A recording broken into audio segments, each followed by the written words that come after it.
ये तो कई पार्ट में बनेगा।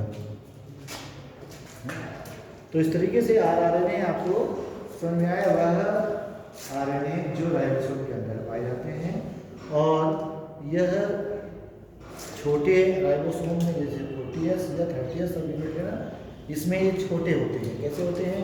23S या 18S या 16S प्रकार के हो सकते हैं ना। और समानतः 23S और 18S दो ही प्रकार के होते हैं सामान्यतः।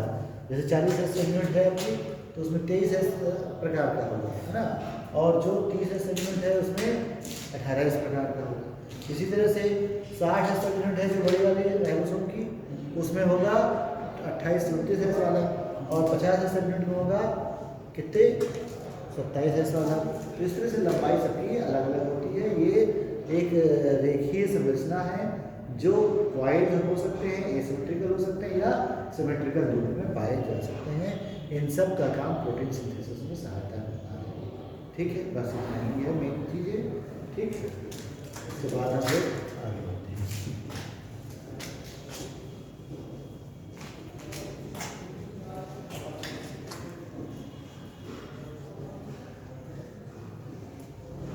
अच्छा, एक चीज़ और आपसे पूछी जाए कि सबसे अधिक मात्रा में कौन सा आरएनए होता है? नहीं, आरएनए।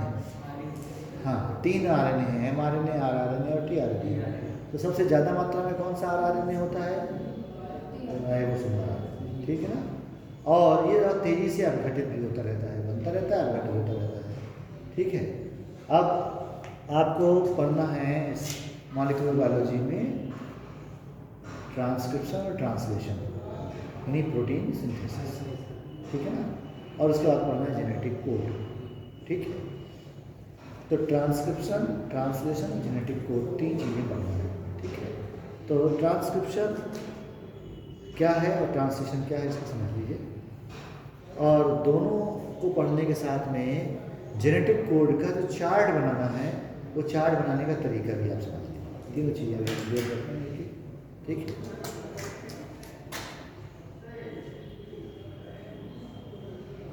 इसको हम बोलेंगे जीन एक्शन, जीन एक्शन, या प्रोटीन सिंथेसिस, है ना।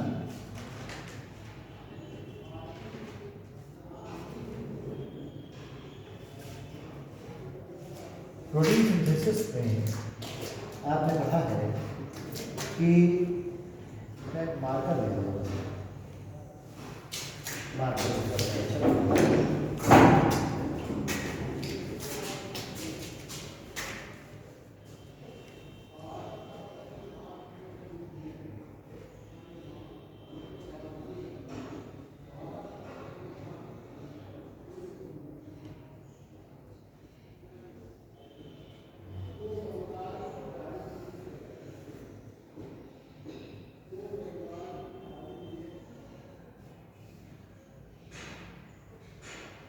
आपने सेल में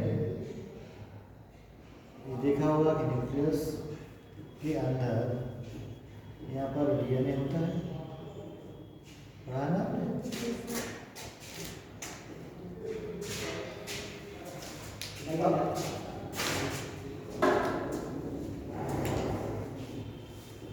तो डीएनए का ट्रांसक्रिप्शन जब हो तो डीएनए से क्या बनेगा? आरएनए बनेगा। उस आरएनए को क्या बोलते हैं? HnRNA, heterogeneous nuclear RNA. ठीक है।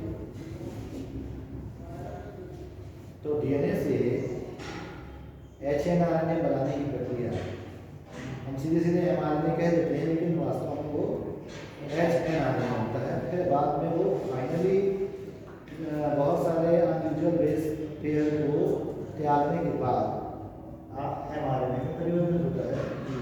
तो डीएनए से एमआरएनए के निर्माण की प्रक्रिया को हम सामान्यतः कहते हैं ट्रांसक्रिप्शन। ठीक है।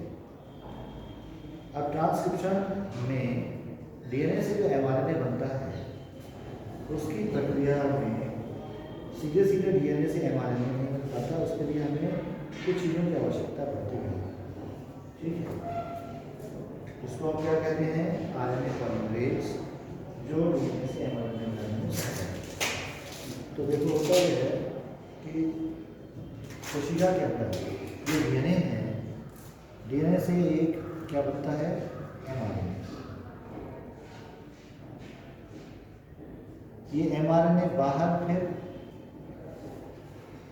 जब साइटोप्लाज्म में आता है तो ये एमआरएनए प्रोटीन को जोड़ करके प्रोटीन की सहायता से पॉलीपेप्टाइड चेन बनाता है, जिस चेन को क्या बोलते हैं, जो अमीनो एसिड को जोड़ करके एक चेन बनाता है, इसको बोलते हैं पॉलीपेप्टाइड चेन या प्रोटीन। ठीक, तो मैंने क्या बताया, डीएनए से एमआरएनए का निर्माण की प्रक्रिया कहलाती है ट्रांसक्रिप्शन।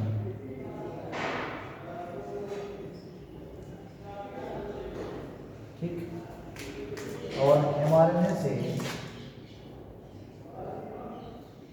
प्रोटीन के निर्माण की प्रक्रिया कहलाती है ट्रांसलेशन। ठीक है, तो ट्रांसक्रिप्शन की प्रक्रिया में डीएनए से एमआरएनए बनता है, लेकिन कभी कभी क्या होता है, वायरस वगैरह में एमआरएनए से डीएनए का निर्माण होता है, तो उसको बोलते हैं रिवर्स ट्रांसक्रिप्शन। Reverse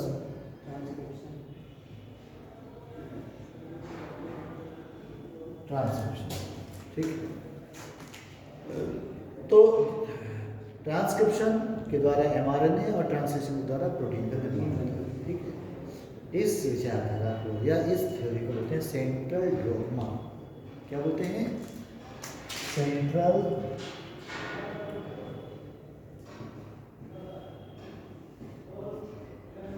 dogma. ठीक, याद रहेगा, ट्रांसक्रिप्शन सेंट्रल डोग्मा।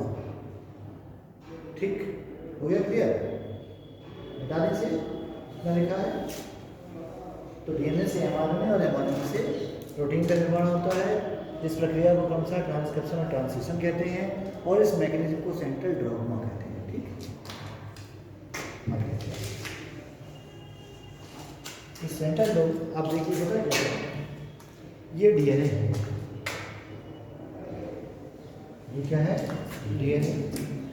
डीएनए में बहुत सारे नाइट्रोजनस बेस होंगे। इन नाइट्रोजनस बेस को जो पढ़ पाएगा वही तो काम कर पाएगा एमआरएनए के निर्माण में। ठीक, तो डीएनए से एमआरएनए के निर्माण करने हेतु हमें एक मॉलिक्यूल की जरूरत होती है, वो क्या है, आरएनए पॉलीमरेज। ठीक है, कौन सा, क्या चाहिए हमें, आरएनए पॉलीमरेज। तो ये है क्या, जो जो जरूरत है उसकी लिस्ट बनाने के पहले डीएनए चाहिए, फिर हमें चाहिए आरएनए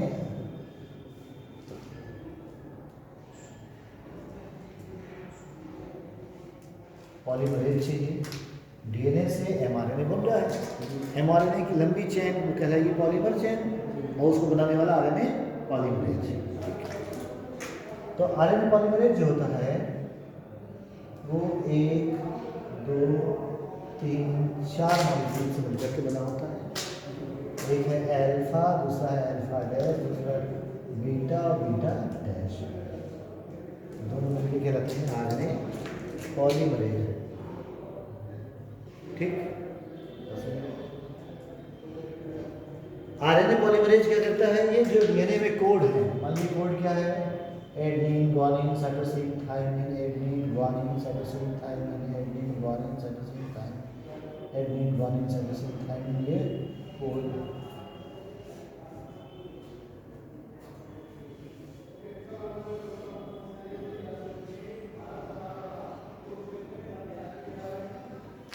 ठीक, ये कोड है, इस कोड को पढ़ने का काम कौन करता है, आरएनए पॉलीमरेज।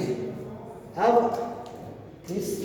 कोड की चेन में आपने पढ़ा होगा प्रोटीन सिंथेसिस जहाँ से शुरू करना है उस कोड को बोलते हैं हम इनिशिएशन कोडान।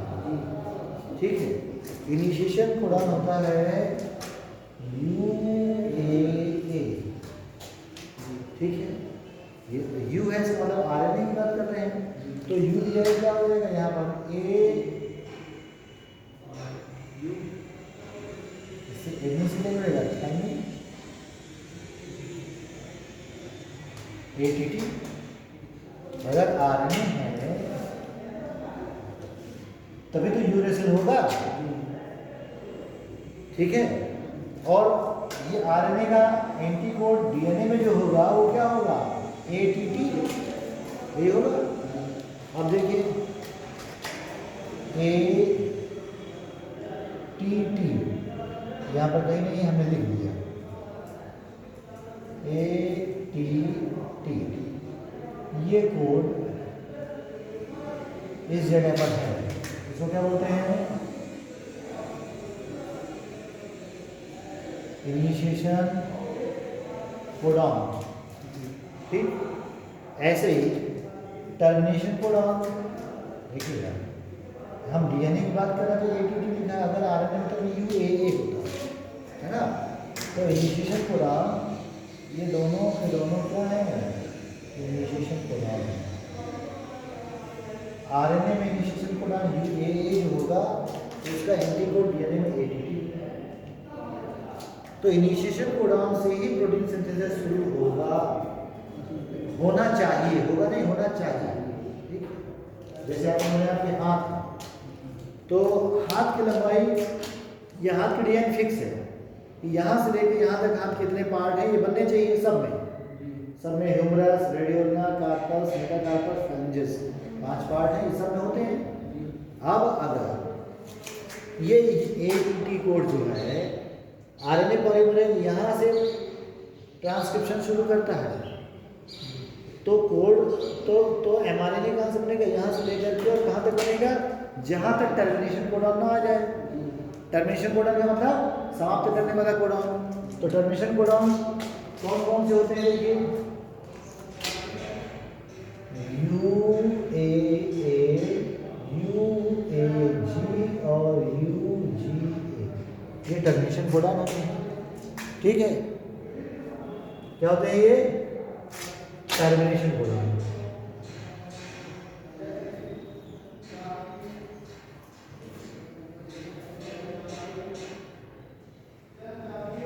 ये टर्मिनेशन कोडॉन UAA, UAG और UGA हैं। इन टर्मिनेशन कोडॉन को हम RNA में इस तरह से पढ़ते हैं, और अगर DNA होगा तो इसका एंटीकोड पाया जाएगा। तो DNA में इसका एंटीकोड क्या होगा, U से क्या जुड़ता है A से क्या जुड़ता है, एक मिनट रुकिएगा, A, हाँ यहाँ पर आपने UAA लिखा है ना, AUG,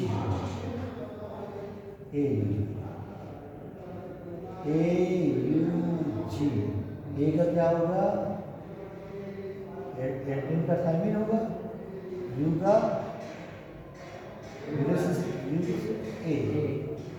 TAC।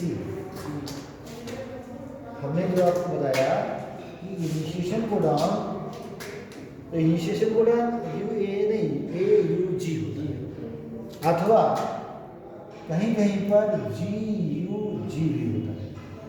ठीक है, ये इनिशिएशन कोडॉन है। तो इनिशिएशन कोडॉन का उल्टा क्या होगा, TAC हो जाएगा, तो DNA में TAC होगा। यहाँ पर हम क्या करेंगे TAC कर देंगे,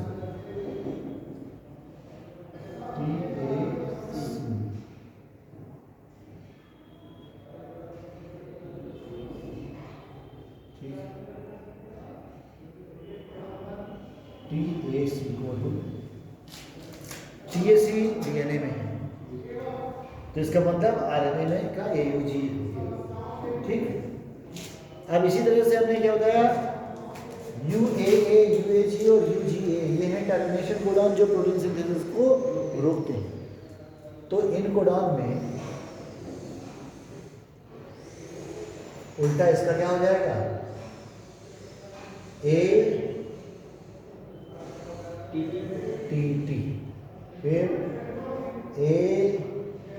ATC, फिर ACT, ये हो जाएगा ना, ठीक है, उल्टा ही होगा ना, ठीक, U से A जुड़ गया, G से C जुड़ गया, A से T जुड़ गया, DNA में ऐसा हो जाएगा। तो मान लीजिए ATT यहाँ है,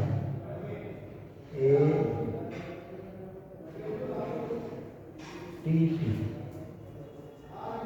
ये है टर्मिनेशन कोडान, ठीक है। तो अगर आरएनए पॉलीमरेज में सिग्मा फैक्टर जुड़ा है, ये कौन सा फैक्टर, इसको बोलते हैं सिग्मा फैक्टर।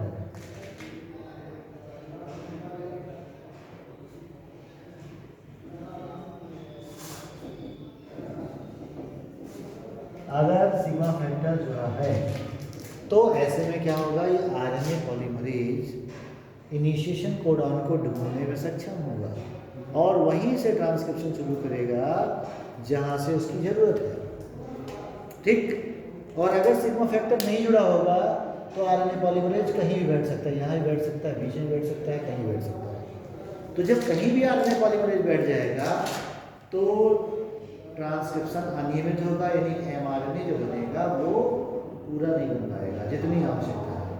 तो ऐसे में कभी कभी आपने देखा होगा बहुत सारी विकृतियाँ होती हैं, किसी के हाथ छोटे हो गए, तो इसका मतलब क्या हुआ, इतने हिस्से का जो कोड है उसको आरएनए पॉलीमरेज ने नहीं पढ़ा। क्यों नहीं पढ़ा, क्योंकि उसमें सिग्मा फैक्टर नहीं था। सिग्मा फैक्टर का काम यह है कि इस आरएनए पॉलीमरेज को सही जगह पर बिठाना, ठीक है, बात समझ आ गया। अब सिग्मा फैक्टर क्या करेगा, आरएनए पॉलीमरेज को, ये है आपका इनिशिएशन कोडॉन, इसमें सिग्मा फैक्टर है, ये सिग्मा फैक्टर जुड़ गया और उसने क्या किया, इनिशिएशन साइट पर आरएनए पॉलीमरेज से बैठा, ठीक, इसको मिटा दें हम।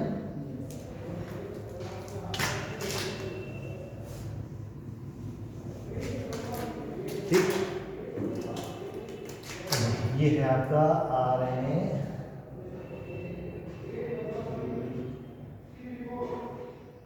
पॉलीमरेज और ये है सिग्मा फैक्टर।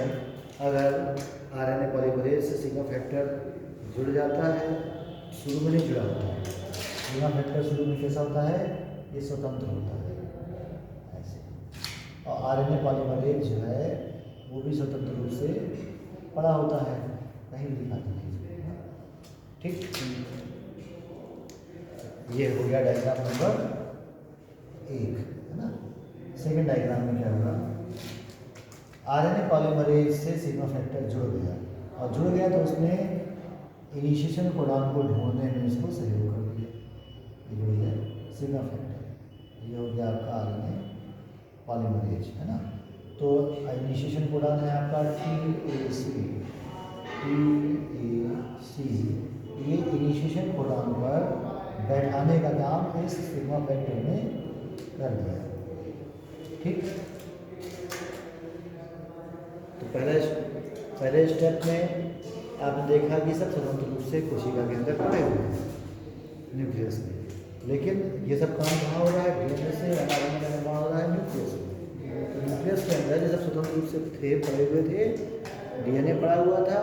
अब डीएनए से एमआरएनए बनाना था, तो सीधे डीएनए से एमआरएनए नहीं बनेगा, ठीक है। उसके पहले क्या होगा देखिए, समझिएगा। हमने इस प्रोसेस के पहले के स्टेप को थोड़ा सा और समझ लीजिए। स्टेप नंबर ए इसको दिया है, इसको स्टेप नंबर ए ना दे करके स्टेप नंबर ए हम यहाँ बना दे रहे हैं, फिर क्या है, इसीलिए ये है डीएनए,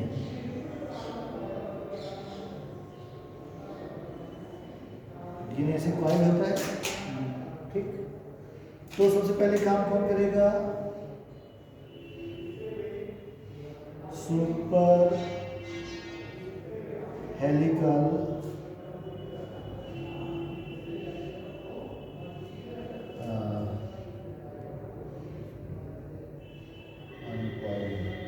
सबसे सबसे पहले अनकॉइलिंग। देखो ये डीएनए जो है, इस डीएनए को क्या करेगा, ये इसे खोल देगा।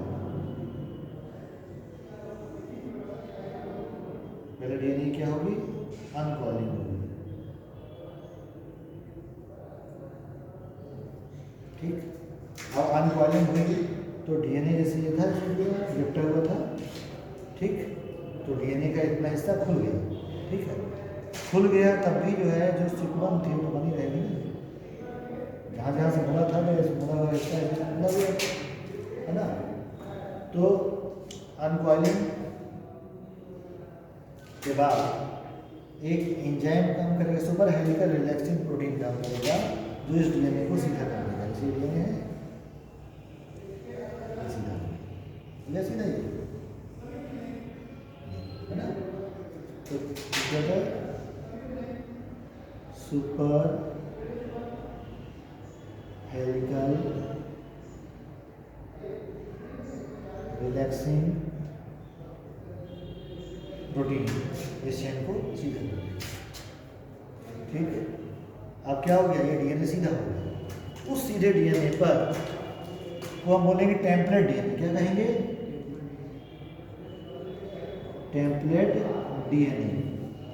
अब दोनों टेम्पलेट डीएनए अपने जैसे एमआरएनए बना सकते हैं। ये भी अपने जैसे एमआरएनए बना सकता है और ये भी अपने जैसे एमआरएनए बना सकता है या बनाता ही है। तो उनमें से कोई एक डीएनए को हमने उठा लिया। ठीक, जब तक कॉइलिंग है तब तक उसमें ट्रांसक्रिप्शन नहीं होगा। ठीक है, पहले क्या होगी, कॉइलिंग खत्म होगी और इनके बीच के हाइड्रोजन बॉन्ड टूटेंगे जिससे जुड़े हुए हैं। जब कॉइलिंग खत्म हो गई, दोनों न्यूक्लियोटाइड के बीच के हाइड्रोजन बॉन्ड टूट गए, तो उसका सुपर हेलिकल रिलैक्सिंग प्रोटीन ने इस चेन को सीधा कर दिया। उसको बोलते हैं, बन गया टेम्पलेट डीएनए।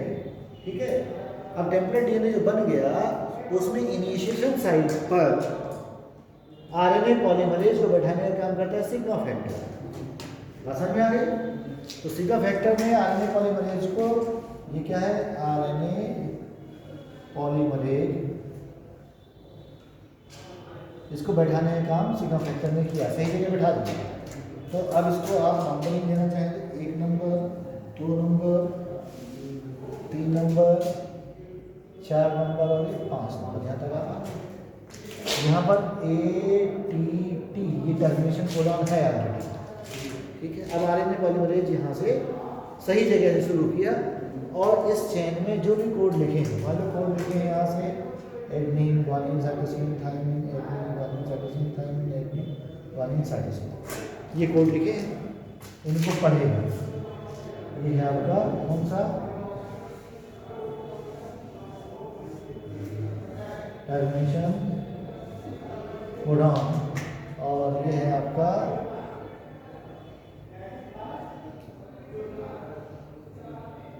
Initiation codon. ठीक, अब क्या होगा, अगले स्टेप पर देखिएगा, ये डीएनए है आपका और इस डीएनए में ये कोड आपके जो लिखे हैं वो लिखे रहेंगे। हम लिखते हैं उनको TAC इनिशिएशन कोडॉन से के आगे adenine, guanine, cytosine, thymine, adenine, guanine, cytosine, thymine, adenine, guanine, cytosine, thymine. ठीक है, फिर ATT ये हो गया आपका टर्मिनेशन कोडॉन, ये हो गया आपका इनिशिएशन कोडॉन। आरएनए पॉलीमरेज पढ़ते पढ़ते इसको आगे बढ़ गया। ठीक है, और सिग्मा फैक्टर अलग हो गया। ठीक है, आरएनए पॉलीमरेज को अल्फा, अल्फा डैश, अल्फा और इधर था आपको alpha dash, beta, beta dash, 4 unit है। चारों यूनिट फिल करके आरएनए पॉलीमरेज बनाते हैं। सिग्मा फैक्टर का काम खत्म हो गया, उसने आरएनए पॉलीमरेज को सही जगह बैठा दिया और उसके बाद वो अलग हो गया। ठीक है, अब नए आरएनए पॉलीमरेज को पकड़ करके फिर इनिशिएशन साइट पर लाने का काम यही सिग्मा फैक्टर करेगा।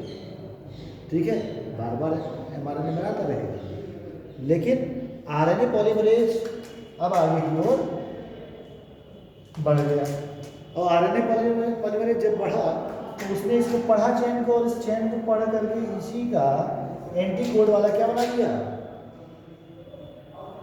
mRNA।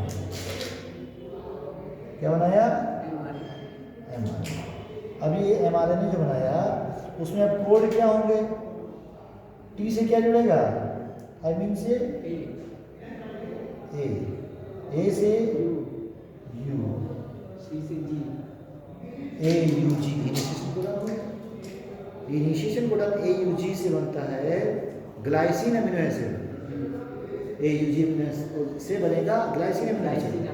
20 तरह के अमीनो एसिड हैं, अलग अलग कोड से बनेंगे। अब अगला कोड क्या है, AGC। इसका उल्टा क्या होगा, यहाँ पर एडनिन से उल्टा UC G, फिर T का उल्टा A U C G A U। ऐसे क्या हुआ, ये ऐसे ये mRNA जब बना वो DNA का एंटीकोड हुआ। ये है आपका DNA और DNA से बन गया mRNA। जब ये टर्मिनेशन कोडॉन जहाँ तक है वहाँ तक ये mRNA भी बनेगा। ठीक है, मान हम बढ़ा दें और आगे बढ़ा दें। तो राइबोसोम का ये आगे बढ़ना कहलाता है ट्रांसलोकेशन। क्या कहलाता है,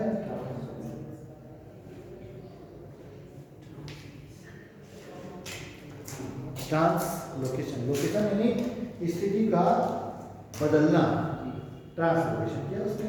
और ट्रांसलोकेशन के द्वारा इसको पढ़ता चला गया, और पढ़ते पढ़ते मान लीजिए कोड बना दिया। यहाँ तक क्या बना दिया, G से बन गया C, C से G, T से G, ये बन गया mRNA।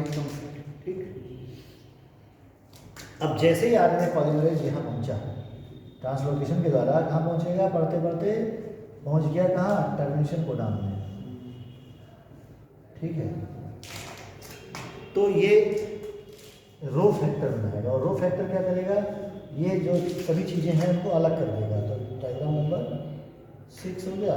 डायग्राम नंबर 7 में आप देखेंगे mRNA, DNA अलग हो गया, mRNA अलग हो गया, और RNA पॉलीमरेज अलग हो गया। इस तरह से सब कुछ जो इकट्ठा हुआ, तो ये क्या है आपका DNA,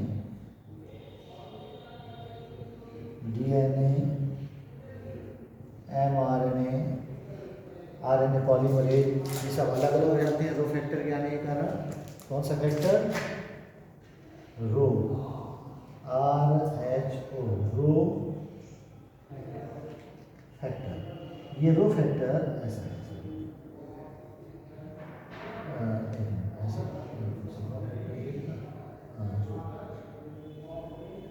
ये लैटिन वर्ड है।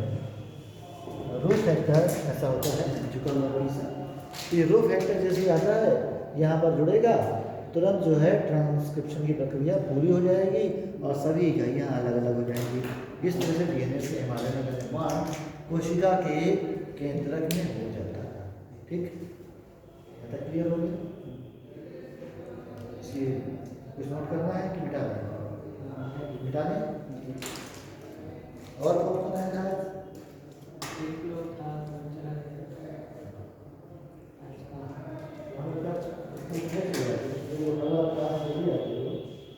कैसे बात चलेगा।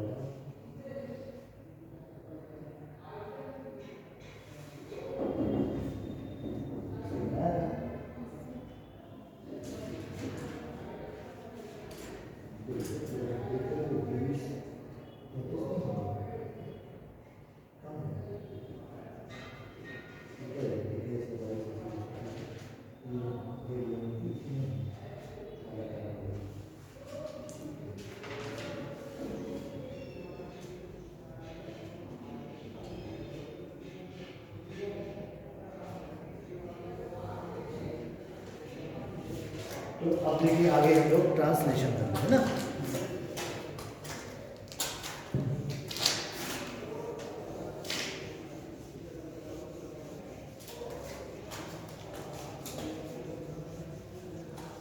ट्रांसक्रिप्शन के बाद हमें बताया था कि जो mRNA बना वो mRNA कि वो mRNA फाइनल mRNA नहीं है। ये mRNA में डीएनए से बना हुआ जो mRNA नंबर है उसको बोलते हैं HNRNA, ठीक है, हेटेरोजीनस न्यूक्लियर आरएनए। इस आरएनए में ऐसे कोई चैन है, ऐसे मान लीजिए, उस चैन में ऐसे बीच बीच में अनयूजुअल बेस पेयर होते हैं।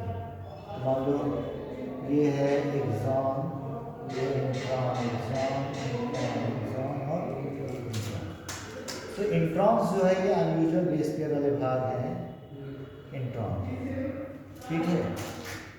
तो ठीक, तो ये क्या करेगा, इंट्रॉन्स को ये अपने ऐसे लूप बना करके निकाल देंगे,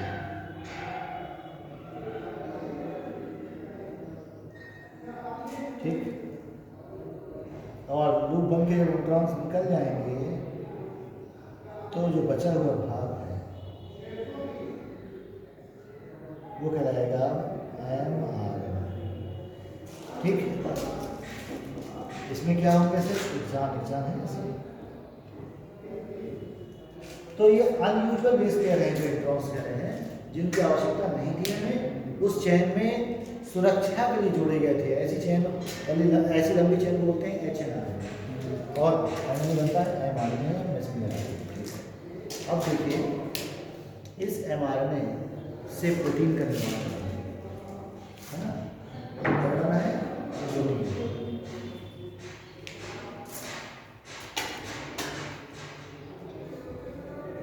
तो अब देखिए ये है आपका,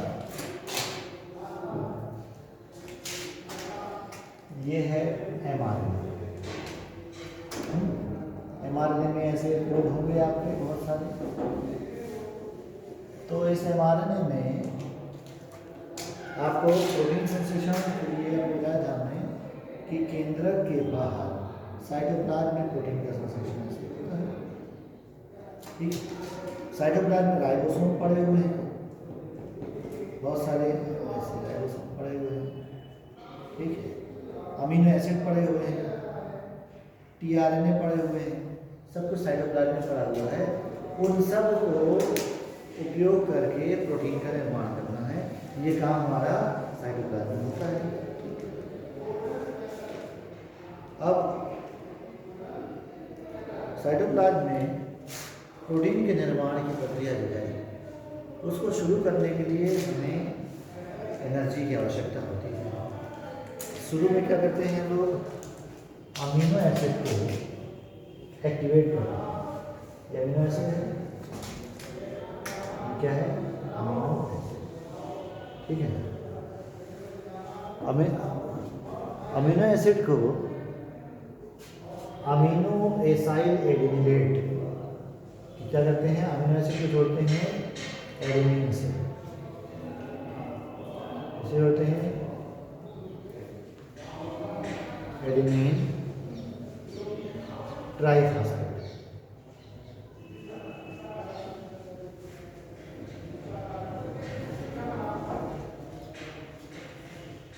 मतलब ATP से,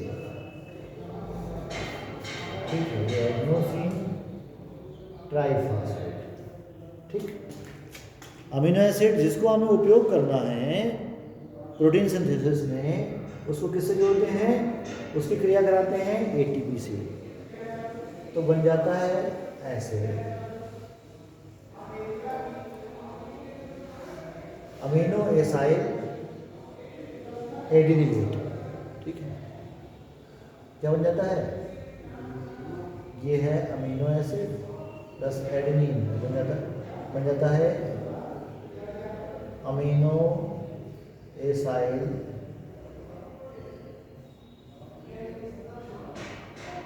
एडिनिलेट, ठीक है। ये था आपका अमीनो एसिड।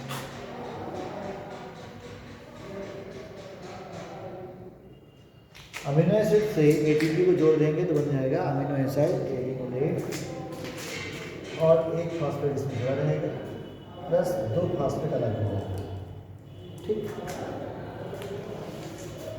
अब इस अमीनो एसाइल एडिनिलेट को हम क्या करेंगे, इसको हम जोड़ेंगे इससे टीआरएनए से जोड़ेंगे, टीआरएनए से। जो टीआरएनए से जोड़ेंगे ये है आपका अमीनो एसिड। तो एडेनिन मोनोफॉस्फेट अलग हो जाएगा। क्या अलग हो जाएगा? एडेनिन AMP अलग हो जाएगा। ये एडेनिन है, एक फॉस्फेट। ये कह रहा था अमीनो एसाइड टीआरएनए।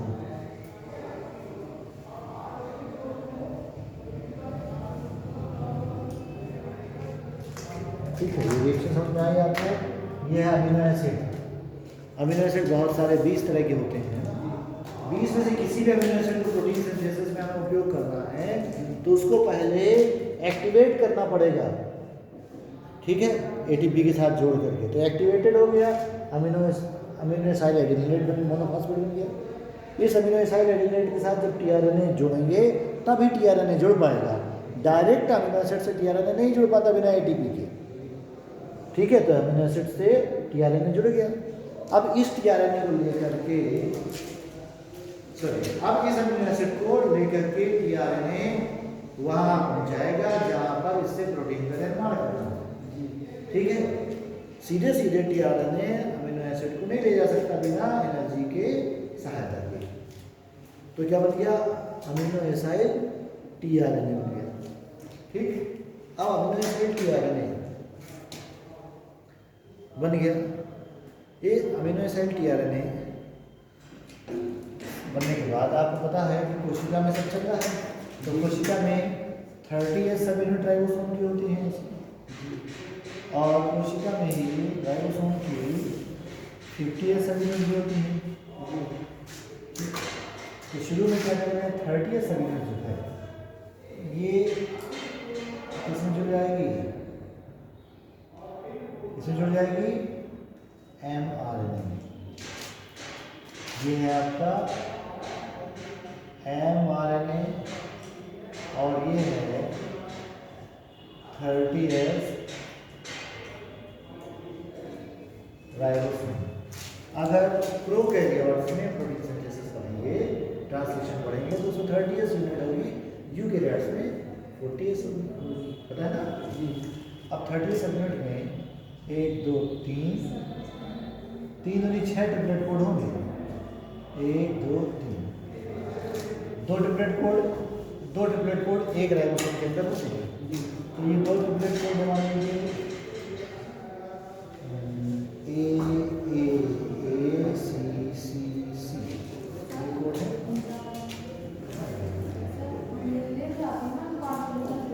कहाँ जाते हैं? नहीं पता कहाँ।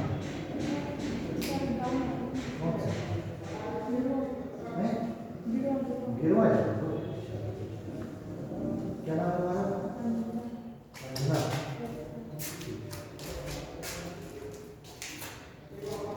तो अब ये कोड जो है देखिएगा, तो राइबोसोम क्या करेगा? 30S यूनिट जुड़ गई और 30S यूनिट के साथ में जाकर के ये अमीनो एसाइड क्या जुड़ गया? सिंथेटिक जुड़ गया। इससे जुड़ेगा C से क्या जुड़ेगा? G ये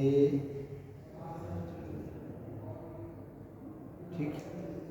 तो शुरू में डायरेक्ट नहीं जुड़ता, शुरू में क्या करेगा? 30S यूनिट जुड़ेगी, उसके बाद फिर इसमें 50S राइबोसोम जुड़ेगा तो बन जाएगा 70S राइबोसोमल कॉम्प्लेक्स। यानी mRNA में राइबोसोम जुड़ गया तो बन गया 70S राइबोसोमल कॉम्प्लेक्स। इस राइबोसोमल कॉम्प्लेक्स में क्या हुआ? ये आ गया कौन सा? अमीनो एसिड को लेकर के टीआरएनए आ गया। तो पहला टीआरएनए यहाँ जुड़ेगा। ठीक, क्या? G ठीक, पहला टीआरएनए यहाँ जुड़ गया। तो जिस साइड पर सबसे पहले टीआरएनए आ रहा है इस साइड को बोलते हैं ए साइड, ठीक है आगे।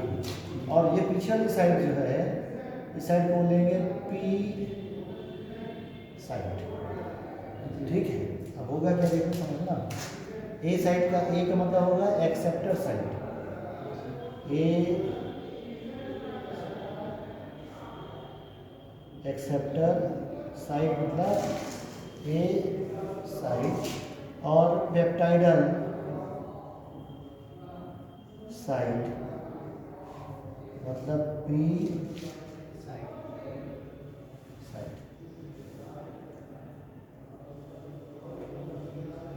ठीक है। एक्सेप्टर साइड और पेप्टाइडल साइड, क्लियर है? पेप्टाइडल साइड यानी जहाँ पर पेप्टाइड बॉन्ड बनेगा उसको बोलते हैं पेप्टाइडल साइड। यहाँ से राइबोसोम के अंदर अमीनो एसिड आ रहा है, टीआरएनए लेके आ रहा है, वो है एक्सेप्टर साइड, ठीक है। अब क्या हो गया, राइबोसोम इस एमआरएनए में आगे की ओर बढ़ेगा यानी ट्रांसलोकेशन करेगा। तो जब ट्रांसलोकेशन करेगा तो मान लीजिए यहाँ पर जी जी जी ए ऐसे कोड हैं, तो अगला जो कोड होगा वो जी जी जी का आगे उल्टा क्या होगा, सी सी सी। तो सी सी सी ट्रिपल कोड से जो भी अमीनो एसिड बन रहा होगा उस अमीनो एसिड को लेकर के टीआरएनए आ जाएगा, ठीक है। और राइबोसोम रिसेप्टर के आगे आएगा, आगे जब आ जाएगा तो ये राइबोसोम अब कहाँ पहुँच गया,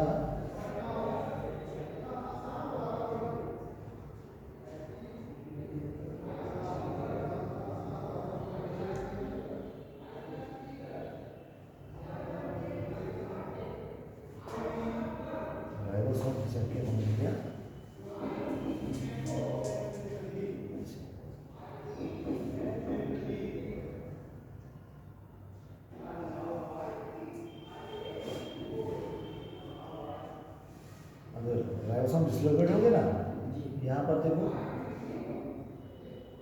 सी और अगला वाला जो कोड है जी वो अब राइबोसोम के अंदर आ गया। तो जब ये आ गया तो इस कोड को पढ़ने के कारण ये भी अंदर आ गया, ट्रिपल सी कोड वाला ये अमीनो एसिड 1 अमीनो एसिड 2, ठीक और समझा देना। इसके बाद राइबोसोम और आगे बढ़ा, और आगे जैसे बढ़ेगा तो क्या होगा, अब ये कोड जो है अगला वाला इसके अंदर आ जाएगा,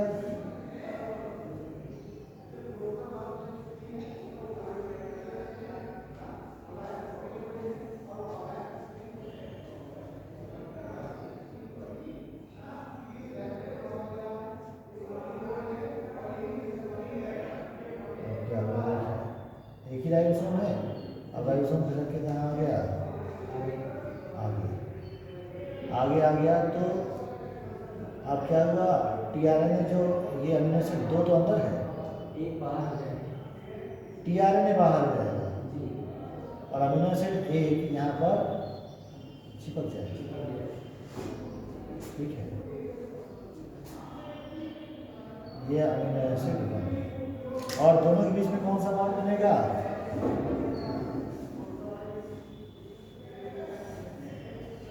पेप्टाइड बॉन्ड। पेप्टाइड बॉन्ड बनेगा, पेप्टाइड बॉन्ड बनने के कारण क्या हो जाएगा, पहला वाला अमीनो एसिड दूसरे वाले अमीनो एसिड से चिपक जाएगा। और तीसरा वाला जो अमीनो एसिड वाला था ए से क्या जुड़ना चाहिए, यू ये आ गया, ये अमीनो एसिड 3, ठीक है। और फोर्थ यहाँ वेटिंग में है, ठीक है। अमीनो एसिड 4 यहाँ पर वेटिंग में है। इसी तरह से आगे लगातार बढ़ता जाएगा, यू ए जी या यू जी ए नामक टर्मिनेशन कोडॉन जब तक जाएंगे ये आगे बढ़ता जाएगा, चैन लंबी होती जाएगी, एक एक टीआरएनए अंदर आता जाएगा, राइबोसोम को छोड़कर गैस बाहर चला जाएगा और धीरे धीरे क्या होगा, ये पेप्टाइड बॉन्ड जुड़ता रहेगा, अमीनो एसिड की चैन लंबी होती जाएगी, इसी चेन को बोलते हैं पेप्टाइड चेन। पेप्टाइड चेन जो बहुत सारे अमीनो एसिड के जुड़ने से बनती हैं पॉलीपेप्टाइड चेन कहलाती हैं, और उससे पॉलीपेप्टाइड चेन को ही बोलते हैं प्रोटीन। इस तरह से प्रोटीन बनेगा लगातार जब राइबोसोम आगे बढ़ता जाएगा, और जैसे ही टर्मिनेशन कोडॉन आएगा mRNA अलग, 30S राइबोसोम अलग, 50S राइबोसोम अलग, पॉलीपेप्टाइड चेन अलग, tRNA अलग, सब कुछ अलग अलग हो जाएगा, प्रोटीन सिंथेसिस पूरी हो जाएगी। बस इतना ही है इसमें, ठीक है। तो इसको आप पढ़ लीजिए, और पढ़ने के बाद फिर कुछ क्वेश्चन अभी हैं जो छूटे हैं, तो कल हम इसको करा देंगे, ठीक है। कोई दिक्कत?